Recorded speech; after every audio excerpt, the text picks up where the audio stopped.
নমস্কার বন্ধুরা, আজকে এঁচোড়ের কালিয়া রেসিপি আপনাদের শেয়ার করব। আর এখন তো এঁচোড়ের সিজন, কম বেশি সবার বাড়িতেই এঁচোড় আসে, তাই এই রেসিপিটা একবার বানাবেন। আমি কিভাবে বানাচ্ছি তাহলে শুরু থেকে শেষ পর্যন্ত ভিডিওটা দেখুন, আশা করি আপনাদের ভালো লাগবে। প্রথমে এঁচোড়গুলো কেটে নিয়েছি, একটু বড় সাইজ করেই কেটেছি। এবার এঁচোড়গুলোকে সিদ্ধ করে নেব। তার জন্য প্রেসার কুকার নিয়েছি। প্রেসার কুকারের মধ্যে জল দিয়ে নুন দিলাম, একটু হলুদ দিলাম, অল্প পরিমাণে চিনি, আর দেব সবশেষে সরষের তেল। তেলটা দিলে কি হবে, এঁচোড়ের যে কষটা প্রেসার কুকারে গায়ে লেগেও থাকবে না, আর হলুদ দিলেও কালারটাও সুন্দর হবে। প্রেসার কুকারটা আটকে এবার এঁচোড়টা সিদ্ধ করে নেব। এঁচোড়টা সিদ্ধ করা হয়ে গেছে, দেখে নেব এঁচোড়টা কীরকম সিদ্ধ হয়েছে। এঁচোড়টা খুব সুন্দর সিদ্ধ হয়ে গেছে, নামিয়ে নিলাম। এবার গ্যাস জেলে কড়া বসিয়ে কড়ার মধ্যে সর্ষের তেল দিলাম। আলু দেব, তাই একটু ডুম্বো ডুম্বো করে আলু কেটে নিয়েছি। প্রথমে আলুগুলো ভেজে নেব।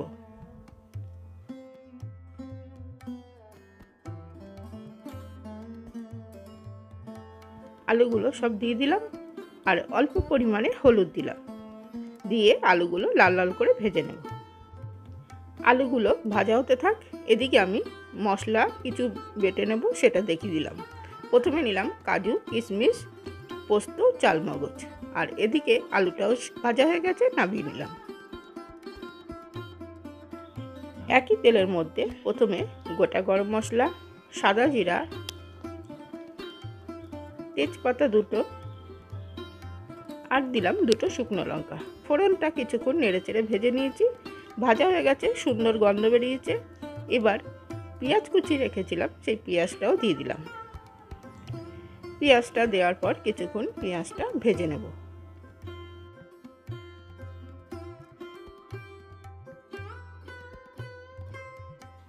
পেঁয়াজটার মধ্যে অল্প পরিমাণে চিনি দিলাম।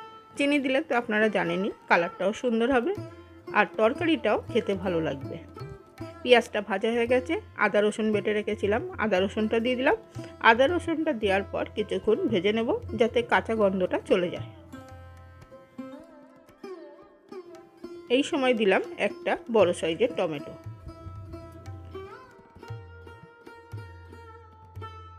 আর দিচ্ছি নুন। নুনটা দিলে দেখবেন টমেটোটা খুব তাড়াতাড়ি নরম হয়ে যাবে।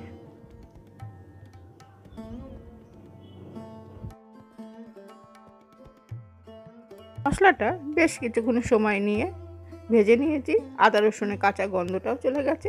এবার দিতে থাকবো গুঁড়ো মশলাগুলো। প্রথমেই দিচ্ছি হলুদ গুঁড়ো, লঙ্কার গুঁড়ো, আপনারা যেমন ঝাল খাবেন সেই পরিমাণে লঙ্কার গুঁড়ো দেবেন, ধনের গুঁড়ো, আর দিলাম জিরার গুঁড়ো। একটু জল দিলাম, দিয়ে মশলাটা ভালোভাবে কষিয়ে নেব যতক্ষণ না মশলা দিয়ে তেল ছাড়ছে। আর দেখবেন যে কোনো রান্নায় যত মশলা কষাবেন তরকারি খেতে তত ভালো লাগবে। এবার যে চালমগজ, পোস্ত, কাজু বাদাম, কিশমিশ বেটে রেখেছিলাম সেই মশলার পেস্টটাও দিয়ে দিলাম। আর এই সময় গ্যাসের ফ্লেমটা একদম লো করে রাখবেন।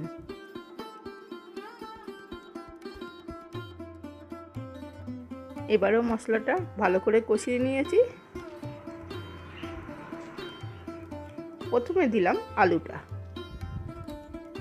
তারপরে এঁচোড়টা দিয়ে এবার সব মশলার সঙ্গে আলু আর এঁচোড় ভালো করে কষিয়ে নেব।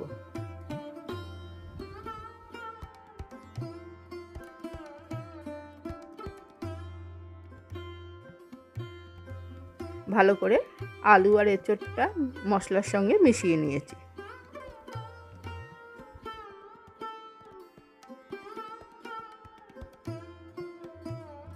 অনেকক্ষণ সময় নিয়ে আলু আর এঁচোড়টা মশলার সঙ্গে কষিয়ে নিলাম।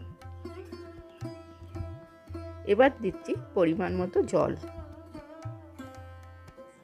আপনারা যেমন ঝোল খাবেন সেই পরিমাণেই জল দেবেন। আর দেখবেন এঁচোড়ের তরকারি হিসেবে একটু বেশি ঝোল রাখলে ভালো লাগে না, একটু গা মাখা ঝোল রাখলেই খেতে ভালো লাগে।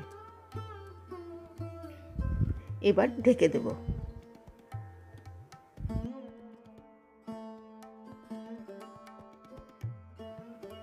কিছুক্ষণ পরে ঢাকাটা তুলে নিলাম।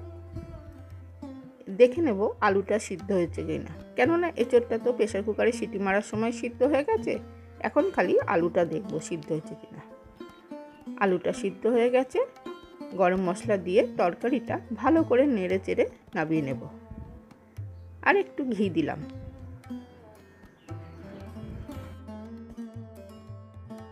ভালো করে ঘি গরম মশলা দেওয়ার পর মিশিয়ে নিচ্ছি, যাতে পুরো তরকারিটা ঘি আর গরম মশলাটা মিশে যায়। তরকারিটা হয়ে গেছে, এবার নামিয়ে নিচ্ছি। আশা করি আজকের রেসিপিটা আপনাদের খুব ভালো লেগেছে।